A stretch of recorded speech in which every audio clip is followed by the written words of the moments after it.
Hello everyone, we will start a new chapter work power and energy. और दोस्तों, इस chapter को हम एनिमेशन वीडियो के थ्रू पढ़ेंगे और इस चैप्टर को बहुत इंटरेस्टिंग तरीके से पढ़ेंगे and this chapter is very helpful for you.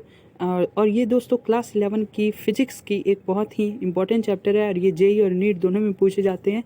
तो सबसे पहले हम पढ़ेंगे वर्क। What is work? हम वर्क किसे कहते हैं? अगर कोई भी फोर्स के द्वारा अगर फोर्स कोई भी बॉडी में डिस्प्लेसमेंट प्रोड्यूस करती है कोई भी डायरेक्शन में, सिर्फ वो फोर्स की डायरेक्शन परपेंडिकुलर नहीं होनी चाहिए, तो वैसे चीज़ को हम वर्क कहेंगे, काम कहेंगे। अब जैसे कोई भी एप्पल किसी के ऊपर गिरा तो ये भी वर्क हुआ। अगर मैथमेटिक वे में पढ़े तो work is the product of applied force and the displacement of the body in the direction of the force. It means अगर आगे अच्छी तरीके से पढ़े तो W is equal to F cos theta. This is the formula of work and this is very important for you. Is equal to, अगर हम दूसरे तरीके से लिखे तो vector F into vector S। और अगर वेक्टर F की वैल्यू हो f x i cap plus f y j cap plus f z k cap, और डिस्प्लेसमेंट यानी vector S is equal to x i cap. इसी तरह आगे हम पढ़ेंगे दोस्तों। This is the basic knowledge which you needed.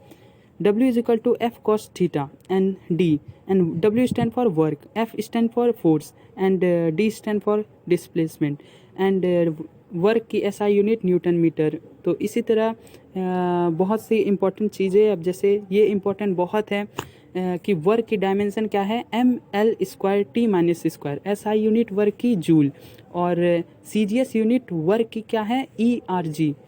ये exam में भी पूछे जाते हैं। और 1 joule is equal to 10⁷ ERG। Positive work हम किसे कहते हैं, F cos थीटा को। अगर एंगल थीटा एक्यूट हो, इट मीन्स थीटा की वैल्यू 90 डिग्री से कम हो, तो वैसे वर्क को हम पॉजिटिव वर्क कहते हैं। और इसी तरह आगे हम पढ़ेंगे कि पॉजिटिव वर्क हमें बताता है कि एक्सटर्नल फोर्स फेवर करती है कोई भी बॉडी की मोशन को, यानी पॉजिटिव वर्क बाहर जो भी काम है हुई हो उसे हम पॉजिटिव वर्क कहते हैं। जब एक बॉडी गिरती है ग्रेविटी के अंदर, अगर थीटा 0 हो, तो वैसे वर्क डन को हम जो ग्रेविटी के द्वारा हुई है उसे हम पॉजिटिव कहते हैं। इसी तरह निगेटिव भी पढ़ेंगे।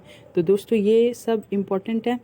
जब एक स्प्रिंग को हम खींचते हैं और उसमें स्ट्रेचिंग फोर्स लगाते हैं तो डिस्प्लेसमेंट, जब एक स्प्रिंग को हम खींचते हैं, स्ट्रेचिंग फोर्स और डिस्प्लेसमेंट दोनों सेम ही डायरेक्शन में हो, तो वैसे वर्क डन को हम स्ट्रेचिंग फोर्स पॉजिटिव कहते हैं। यानी अब हम पढ़ेंगे निगेटिव वर्क। पॉजिटिव तो हम पढ़ लिए, अब निगेटिव वर्क क्या होती है। अगर थीटा की वैल्यू 90 डिग्री से ज़्यादा हो, यानी ऑब्ट्यूस हो, तो वैसे हम वर्क को हम निगेटिव वर्क कहते हैं।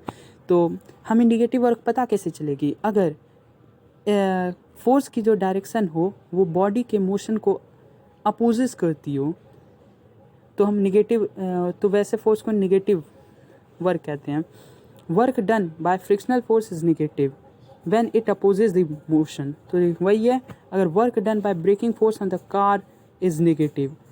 तो दोस्तों, अगर अभी तक अच्छी लगी तो चैनल को सब्सक्राइब ज़रूर कर लीजिएगा। और नेगेटिव वर्क इसी तरह अब हम पढ़ेंगे जीरो फोर्स आखिर होती क्या है। तो work done by braking force on the car is negative, यानी कार पर जो टूटने की जो फोर्स है वो निगेटिव होती है। अब जैसे जीरो वर्क हम किसे कहते हैं, इसकी फॉर्मूला होती है F cos थीटा।